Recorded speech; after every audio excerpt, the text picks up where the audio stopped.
and welcome back to Mads World. I'm your host Mads, and I hope you've been enjoying the show so far. If you have, please remember to subscribe, rate and review the podcast, as it's the simplest way to help out the show. Or find me on social and tell your friends. This week I'm joined by author, speaker, ghostwriter, content creator and stigma shaker of the best kind, Ally Hensley. As a teenager, Ally discovered that she had been born with a rare condition, Mayer-Rokitansky-Küster-Hauser syndrome, or MRKH, resulting in the absence of a womb and a vagina.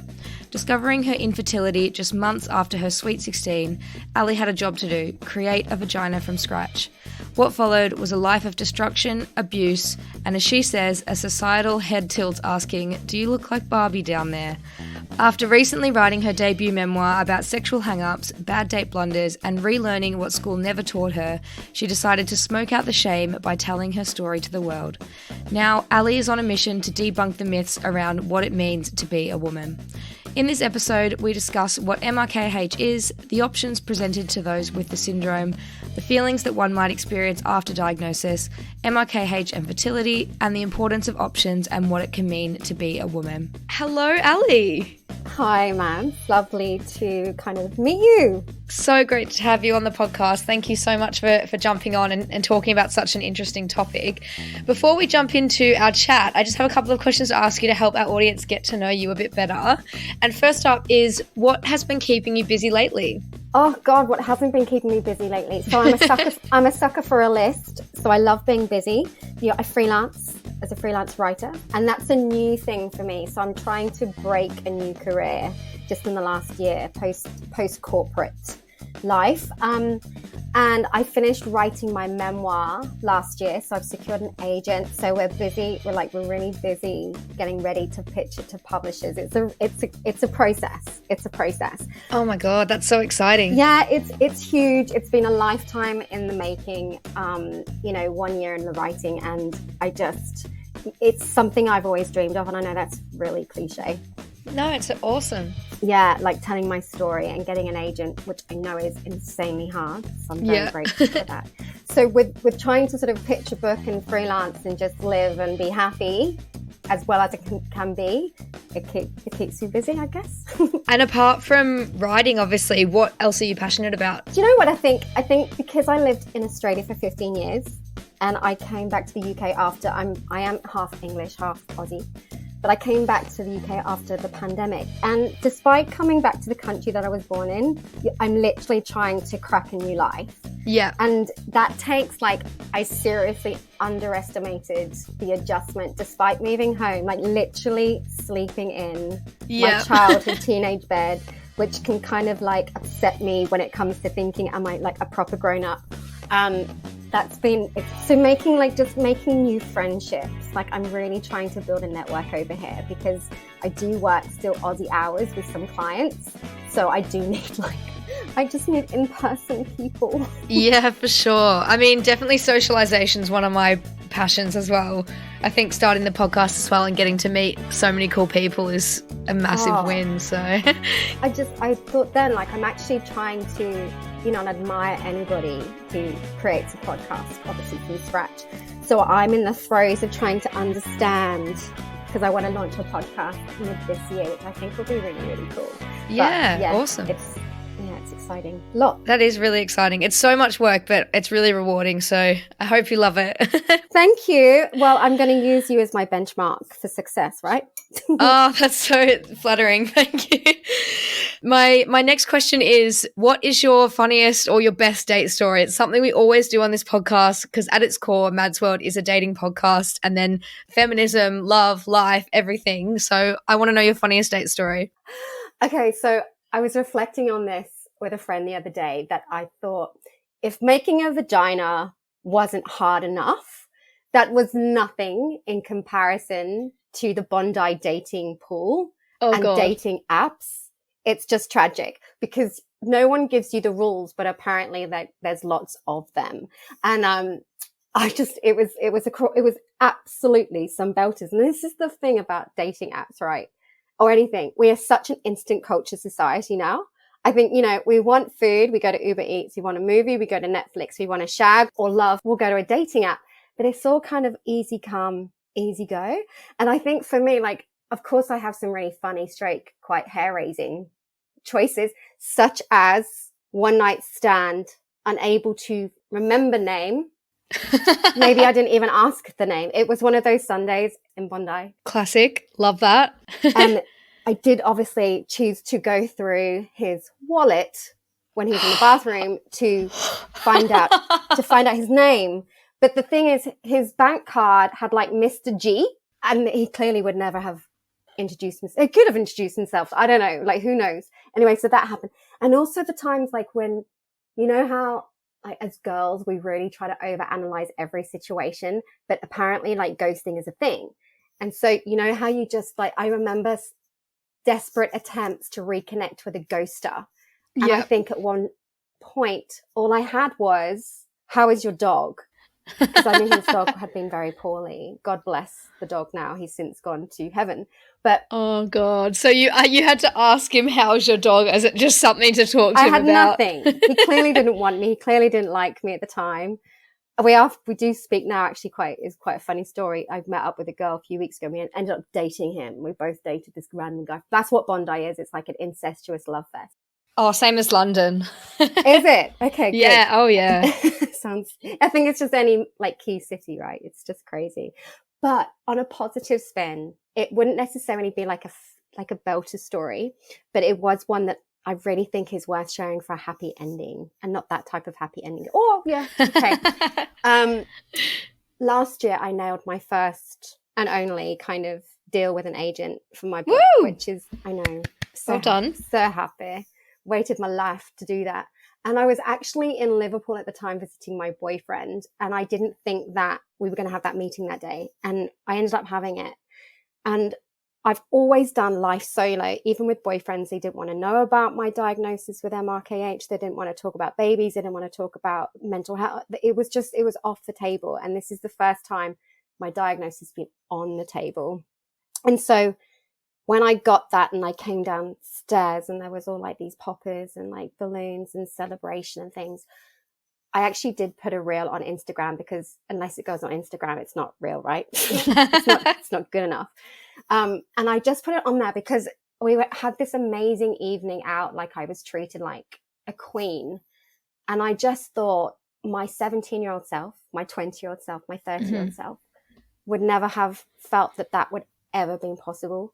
And I thought it was so poignant for like the women and girls who have a trauma story to know that the good stuff can come, you know, there is an opportunity for it to come. And I think with that evening in Liverpool, I just sat there and I got quite teary, because I thought one day I was going to I didn't think I was going to make it, let alone turn it around into a book, into this really special situation. So it's probably the best day of my life. Oh, thank you so much for sharing that story. That is so uplifting, and hopefully it can help someone out there listening who's gone through something similar. I'm really looking forward to our chat, because you got in touch with me about MRKH, which I'm not even going to try and pronounce because I'm not going to do it justice. So I'm going to ask you up front for you to take our listeners through it. What is MRKH? And I'm going to refer to it as that for the rest of the podcast, because I don't want to get my knickers in a twist trying to say it. Do you know what? And I'm just, I'm super grateful, first of all, for anyone having the intrigue, and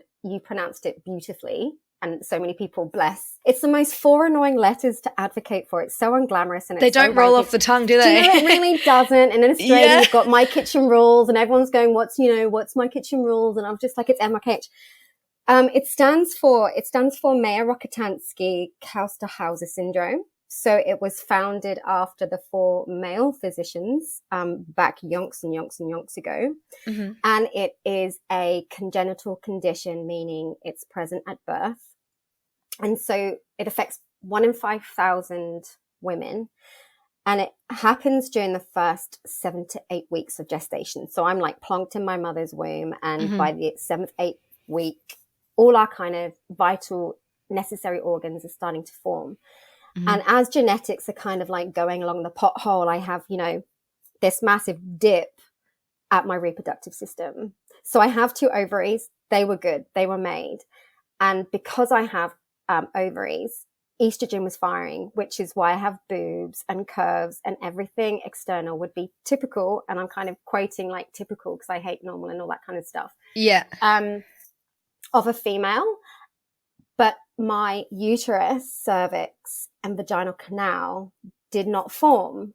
But because from the outside you'd never know, it wasn't actually something you'd pick up at birth, and it presented because I didn't have my first period, which is kind of sort of true because I did actually try to have sex before that, and it's only something I've started talking about recently because I felt kind of like but you know, when you first have sex you never know if it's right or wrong, and I just figured it just didn't work. And I guess you're just sort of new to everything at that age, and you think anything's normal because you don't know any different. You can't sort of picture something so extreme when there is nothing to compare it to. And I did go to the doctors and I had all the tests and stuff, and it was a very invasive sort of procedure, just figuring out that my vaginal canal was essentially, thank you, but it was the length of a fingernail. And so at sort of 16, you know, in the age where we are taught or expected to, whether it be through literature, TV, you know, peer groups, school, whatever, you know, it's the rite of passage to adulthood will be through, you know, potential motherhood and partnership. You know, you will have sex, you will carry a baby, and they're your fundamentals. So when you're told at that age of kind of self-esteem and identity, it has the absolute, or did for me, the ability to derail me. So it is a unique condition because of its name. It isn't so common per se, but we do sort of fit into the umbrella of, you know, sexual disorders and things like that. And I know that we'll probably go into talking about the treatment, but yeah, MRKH is a doozy, Mayer-Rokitansky-Küster-Hauser syndrome. But yeah, and it's so great to talk about it because it's obviously not many people know about it, and yet it is actually quite a stark thing. Mm-hmm. And honestly, power to you for reaching out and wanting to speak about it. And I know that you've written all about this in your memoir as well, which I just think is absolutely brilliant. So good on you. So when you were saying it's obviously something that happened to you from birth, and then your actual journey began with it a bit later in life, once you found out you had MRKH, what were the options that you're presented with? So obviously, as you mentioned, there's different things that it means for you in your future. What were the next steps after being diagnosed? Well, fortunately, because I was diagnosed in the UK, and we know that, you know, we have the NHS system, which is a fairly kind of streamlined in certain ways, but in referral, I did get into one of the best hospitals in London, and I was given the option literally for going to that hospital 1 month after diagnosis. I was kind of like in that white noise, numbness.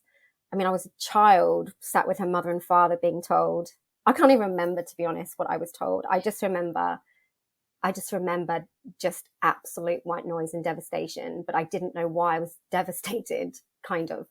And then I went to the hospital and they said there's 2 procedures we can follow to make a vaginal canal or vaginal lengthening. That is dilatory therapy, which is basically tubes of various sizes that you start from small and you go to large over time. And that involves inserting that tube into the vaginal canal that you have in existence. For me, as a safe thumbnail, nothing.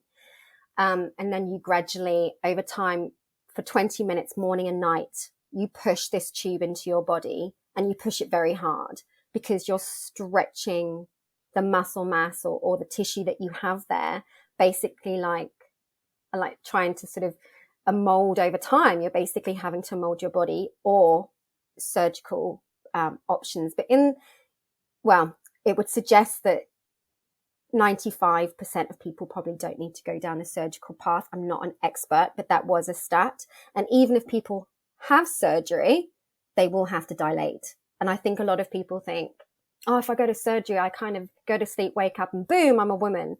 And it's so, and I know we want quick fixes, but it's the last diagnosis that gives you a quick fix. And hearing that as a teenager or a child as well, I can imagine that's pretty terrifying. My trauma only kicked in when I sort of understood, maybe 5 to 10 years later, what had happened. And I was never forced to go into that treatment.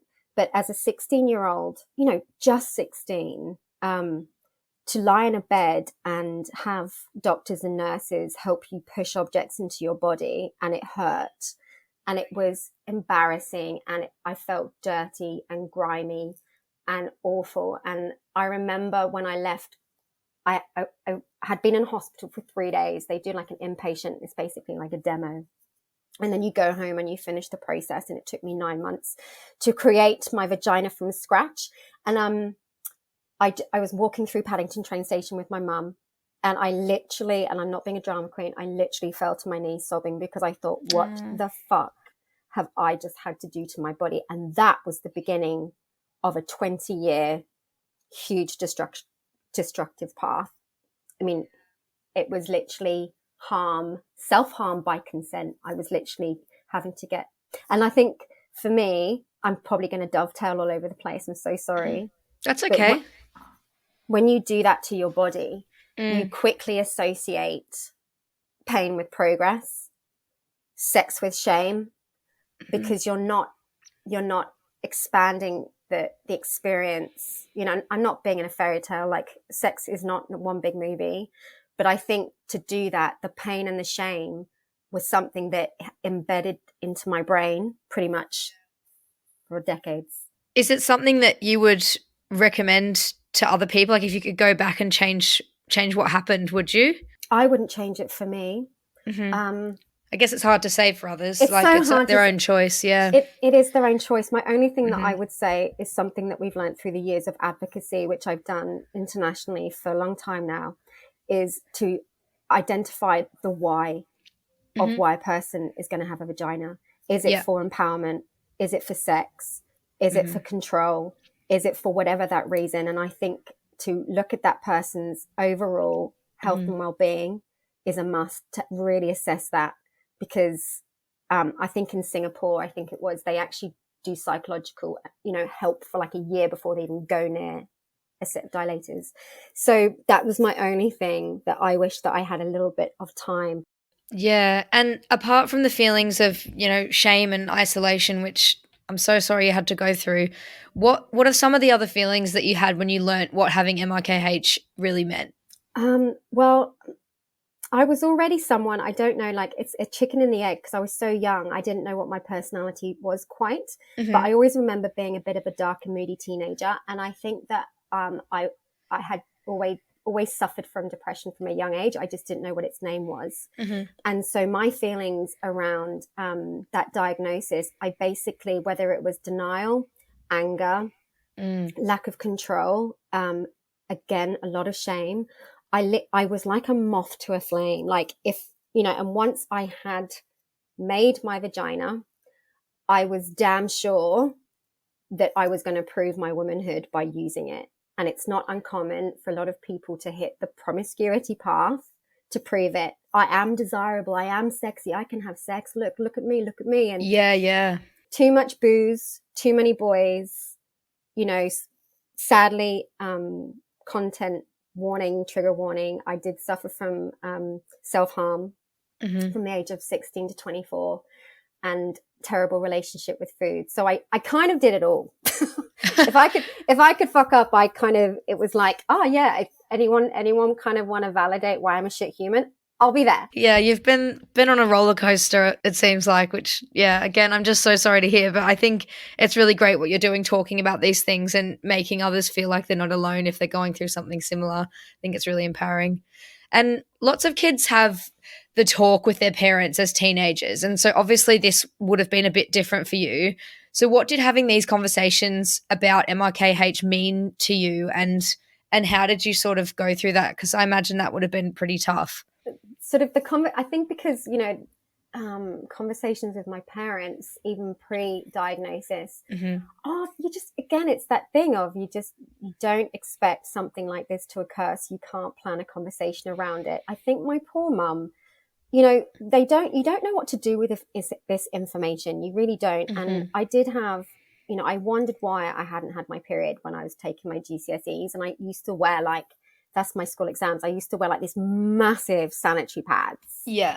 And just in case. Yeah. And it never came. And then my poor dad, he actually took me to the London treatment, and he did everything he could to make it softer. But unfortunately, I think because they didn't know how to navigate it, they didn't allow me, but I didn't have the boundaries that they might have enforced because they didn't want to make me sadder. So like I was almost let loose a little bit because of it. And that's not their fault, but the whole sex education thing, you know, at school, and I did a fertility workshop last night with Vava Womb, a really great platform. Awesome. We were talking about sort of like at school when you are taught about the birds and the bees. And I'm not just talking about like reproductive health. I'm talking about gender and sexuality and identity. And, you know, it might be different and I probably should do my homework. But then you're taught there's only this or that. And that's kind of like, that's it. If you're not those things, then we don't have any more text for you. Yeah, and you must feel a bit displaced when you hear those things about, you know, gender and what defines a woman, because, you know, especially in school when it's so scientific, everything you're learning, and all the discussion around gender is so new, you know. It's only happened in the last 5 to 10 years. So yeah, I mean, it's great for people out there who are struggling with those feelings of displacement with their identity. But yeah, you wouldn't have had that, you know, you said it's been 20 years since you've been working through this stuff. Oh God, yeah. And I think it's, you know, the talk about body dysmorphia and things like that. And I've always had big boobs, and they've really annoyed me for a lot of my life because I'm like, you're surplus to requirements. And I just, you make me feel, and I shouldn't, you know, you make me feel just a little bit, you know, like what the fuck am I supposed to do with them? And like men are supposed to love them. That's great. But I don't love my body. So men loving them wasn't going to help me anyway. Mm-hmm, mm-hmm. And I just couldn't figure out how to connect my identity to externally what was happening. And I've always said, I've always been genetically female. Mm-hmm. But it's only in the last 2 years that I've allowed myself to really be okay with the word woman and feminine, because that's something that I completely couldn't connect for a long time. And when I was doing some reading about MRKH, I was reading a lot about infertility, and you mentioned to me that infertility meant a grieving process and an acceptance process when you were a lot younger than a lot of women would have to go through when they find out they might be infertile. So can you tell me more about MRKH and infertility and how that works? And is there a way for people with MRKH to have or conceive children apart from things like adoption? So I think the grieving process is interesting. I have grieved multiple times, and that's something that I exposed in my book. And I think, to be honest with you, when you are aware of your infertility or fertility challenges, without sounding awful, I just don't think it will ever truly leave 100%.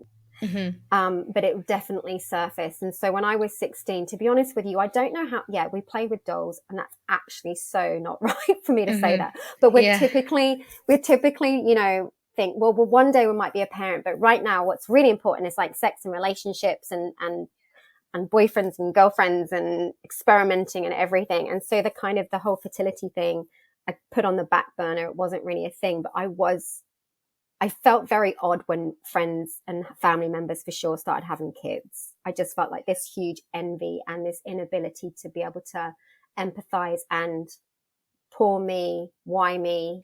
But then throughout my life, through certain situations, one poignant one was when I decided, and I had a surrogate. So that's one of the big options is having surrogacy. Yeah, that's amazing. You can do that. When you can put your the sperm and the egg into someone else's bun, that is pretty cool, and that's a big option. But it's not many people offer up their wombs. Like, it's tricky. You might do it in you might do it because you're feeling emotional to someone you know, but it's expensive and it's complex and it's unsure. But I was thinking about in my mid 30s about having a baby, and I was dating a guy in Bondi. I was in a relationship that probably wasn't a relationship, but hey ho, I decided to go to the IVF clinic with my pregnant best friend. And I didn't tell him because I thought, it's a bit weird about, like, I mean, he hasn't even called me his girlfriend yet, but I'm just going to plan our baby anyway. And hopefully he'll come around. Yeah. And I went through this process, and I've written about this quite a few times, but we were watching TV one night, me and this guy, and I was plucking up the courage, like, I'm thinking about having my eggs frozen. And then I left it just thinking, okay. Yeah. Okay. Yeah. Silence. And he said, Ally, I think that's a really good choice. Yeah. for you and your future partner. And Oh, in that no. moment, I know, and I just kind of, I was mortified. And then I realized I didn't want to be a mother just because I wanted to be a mother. I wanted a family. I wanted everything that came with that. And I wasn't sure, like, everyone will determine their own level of extreme, but Mm-hmm. I just couldn't deal with pamphlets of sperm donors. I couldn't anticipate, like, I wanted the postcard. And then I decided to end that journey. And then only recently, going through like some personal stuff with money and my sort of situation here in England, I've had to forego my fund. And that meant that, and I named her, I named my Oh, I'm child so called, sorry. yeah. And she, I mean, you know, I've always Yeah. kind of, she exists just in a different realm. So the Mm-hmm. grieving process as a child, like, it's Mm-hmm. something that what child can really wrap their head around, not being a mother. It's so complex. It's so complex. And I suppose it's something that you deal with at different stages in your life, like when your friends first have kids, or, you know, if you have a pregnancy scare, like it's different every time that you're faced with it.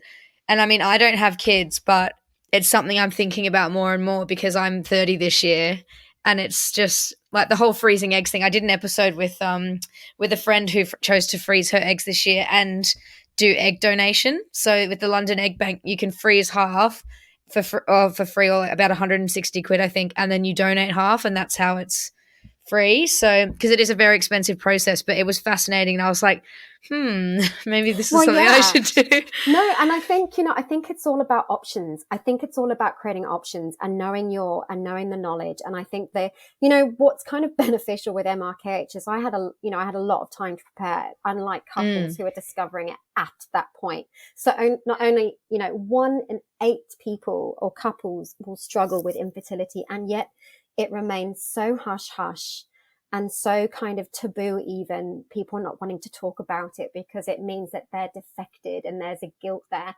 But now they are introducing, and this is going to be like it's kind of far off. People are having uterus transplants. So healthy uterus goes into Wow. person with not healthy or absent, and someone is able to carry the child. But I knew, Yeah. like, I used to, back in my early 20s, I would do pregnancy tests, just thinking, hoping Maybe that somehow. maybe they got it wrong. And then I've decided I've Oh, got yeah. even my own boundaries. I'm very selective with the baby showers I go to. As much as I feel like I'm really, really, really, really not going to have a kid. I just think that there's some things I just don't need to put myself through. And with the uterus transplant, is it an artificial uterus or is it from an organ donor? Organ donor. So it could be a cadaver Wow. donor, so a person who's passed away, or it could be a live donor. And typically they would pick or choose a family member, so a mother or a sister, because of the genetic DNA match. Yeah. And hopefully, the body not rejecting that organ. But even from selection to surgery, you could be looking at 2 years, then you've got another year to wait. So your body's not rejecting it. Then you've got to Yeah. go through. It's 4-5 year process. It's not an overnight thing. I can't stress that enough for people who say, that's what I'm going to do. And it's like, well, it's a wait. It's a wait. So yeah. Yeah, for sure. And you also spoke about grieving womanhood as a child, and there's a lot of discussion around what being a normal, in inverted commas, woman means lately, and especially with the trans right movement progressing over the last few years and everything there. What would you say in regards to this and what it means to be a normal woman? Do you know, I don't know whether it's a hugely, hugely, hugely complex issue, or for me in my brain, I just need to simplify it for me, because the whole premise around my book was to take people on my journey about relationships and sex and destruction and humor and hope. But it was to kind of really look at how we define a woman and what does that word mean. And I have spent a lot of time I have talked to people within the intersex community, the transgender community, Mm-hmm. and looking at, does a body part equal womanhood, manhood? Does it allow, if for me, I've never felt like a woman because I didn't have a vagina for a long time. But then there are people within the trans communities who would say potentially, I don't actually need that body part. I just need to express myself and be honest and true with how my gender identity is landing with me. And I know that's a simplification. But at the moment, I just think the complexity of fear and social conformity and hypocrisy and anger and inability to understand. And I truly, truly believe that the only thing that we can really guarantee as normal is difference. And I know that that's, I mean, I'm not a campaigner and I wouldn't claim to be. It's not my place to do that. But I think it's so incredibly sad that our inability to truly feel comfortable and safe, the irony, I even within my book, I thought, do you know what? I'm going to have a really profound answer. And then it just came down to me about, do I like myself? do I actually even like myself? And do I have acceptance for myself? And do I have acceptance for other people? And that for me is just a starting point. But I've worked closely with the intersex community. They're huge advocates. They're fierce in what they're doing, and they are altering the narrative. And I think by joining with communities like that, we have to be very clear. MRKH is this and AIS is this and this and this. And I'm like, no, this is all fucking bullshit. We've all lived with the same pain and stigma to a degree. Like, we have to band forces and try to change this narrative. And it is changing slowly over time. But we know that even governments are choosing rights of uteruses. Like, it's just, one minute I think we're progressive and the next minute we're so archaic. Yeah, I think it's something that people think once we achieve equality in certain areas or we pass laws, there's no going backwards, and it's sort of like, okay, we won, now let's start the next thing. But in America, trans rights have actually taken quite a back step in terms of legislation in the last couple of years, which is actually really scary, because you think of how far women have come, how far we've come with, Black Lives Matter and, all the different movements that are going on for human rights. And you just wonder how far back could it go if we stopped fighting for these things? Well, this is the thing, isn't it? And I don't think there'll ever be the stopping of the fighting, but I just think that the incremental change is exactly that. I remember the Roe versus Wade and people, talking about, I mean, this is a whole other rabbit hole, but talking about abortion, and they're like, well, what do you feel about it? And I was like, do you know what? I just have to accept that people need choice and options, because that's all I've ever wanted. Yeah. That's all I've ever wanted for myself. So yes, but I am pleased the narrative is louder now. Yeah. And was there a process of unlearning what being a woman means? Because I think, like you said, it is such a complicated issue, and being a woman isn't just, putting on makeup and dressing nice and wearing high heels and all of those stereotypical things. There's so much more to it, and it's entrenched in our identity. Was there a process of you as a teenager unlearning what a woman means? Because also when you're a teenager, you start going out and you start buying a bra and you get your period and all these things that we're told as children. When these things happen, you will officially be a woman. So what was that process like? Unlearning to be a woman. Well, I didn't actually learn how to be one for a long time. And I really was a walking contradiction. I know that it wasn't about makeup, but for me externally, that was all I kind of had.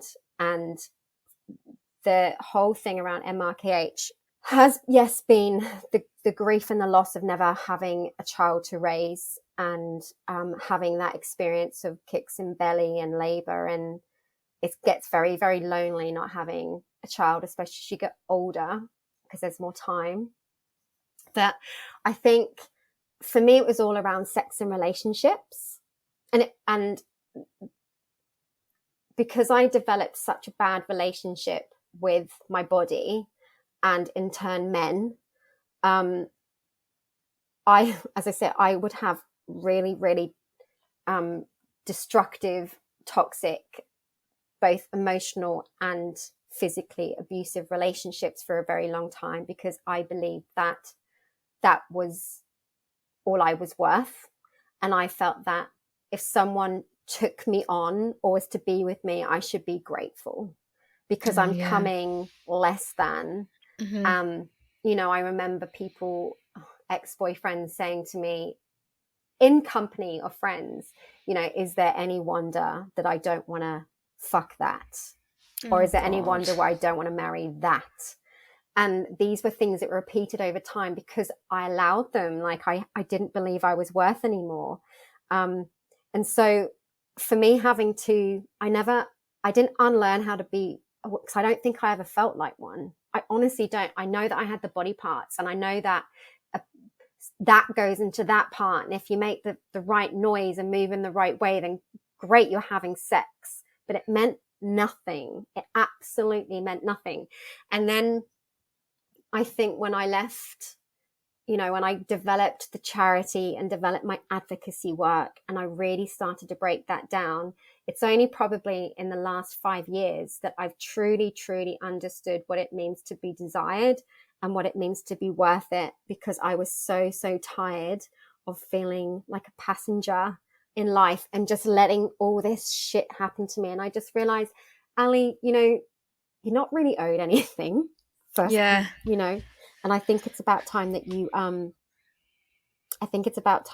be a bit more accountable for your happiness. And so it's been a real work in progress, like sober sex and allowing myself to be fancied, and even like having a bit of a relationship with my boobs. Like, okay, they could be sexy. They could be sexy. I should, like, you know, they just used to get like, in all yoga was just like hellish with big boobs. But and no, unfortunately, you know, not unfortunately, and fortunately, I've, you know, found someone in the last year or so who is a really kind, compassionate, that's amazing, lovely human being who it kind of, you know, I always say it makes sense with him. So I don't regret any part of my past because it has led me to this incredible life of charity, advocacy, writing, you know, change, and all that kind of stuff. So I'm so glad that